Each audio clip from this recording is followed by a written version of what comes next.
Hi friends, तर स्वागत आहे पुन्हा एकदा तुमचं नवीन व्हिडिओमध्ये। आणि सकाळची कामं चालू झालेली आहेत, तर मी पाणी भरून घेतलं आणि देवपूजा पण झालेली आहे। तर सगळी कामं करून घर आवरून झालेलं आहे आणि आता बाहेरच्या चपात्या बनवल्यात 25, मिस्टरांचा डब्बा, मुलींचा डब्बा, सगळं घरातली कामं करून संध्याकाळी 5 वाजता कामाला आले।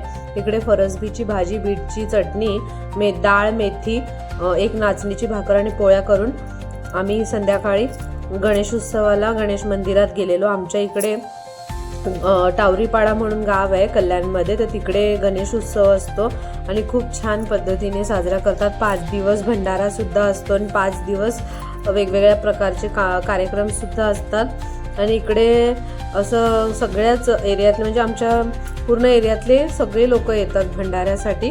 तर आम्ही गणपतीच्या पहिल्याच दिवशी आलेलो आहोत, म्हणजे गणेशोत्सवाच्या दिवशी आलो आहोत दर्शनाला। दर्शन पण आपलं खूप छान झालेलं आहे। तर इकडे राधाकृष्णाची पण मूर्ती आणि ही दीदी बघा प्रसाद वाटते, म्हणजे तुम्हाला जर इकडे अन्नदान करायचं असेल तर येऊन तुम्ही अन्नदान करू शकता, म्हणजे डाळ, तांदूळ वगैरे अशा पद्धतीचं ते अन्नदान इकडे केलं जातं आणि ह्याच्यातून मग 5 दिवस भंडारा असतो।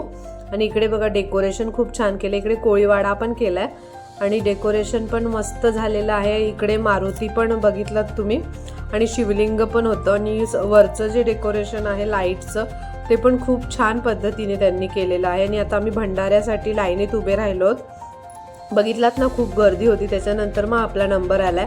घरी तर आपण रोजच जेवतो, पण देवाचा प्रसाद एक दिवस तरी खावावा म्हणून मुलांना घेऊन आले होते। आणि ही बघा माझी भाऊजाई पण भेटली, मग आम्ही सगळ्यांनी मिळून छान असं जेवण केलं आणि मग आता घरी जातोय। बाय बाय बाय फ्रेंड्स, भेटूया नवीन व्हिडिओ।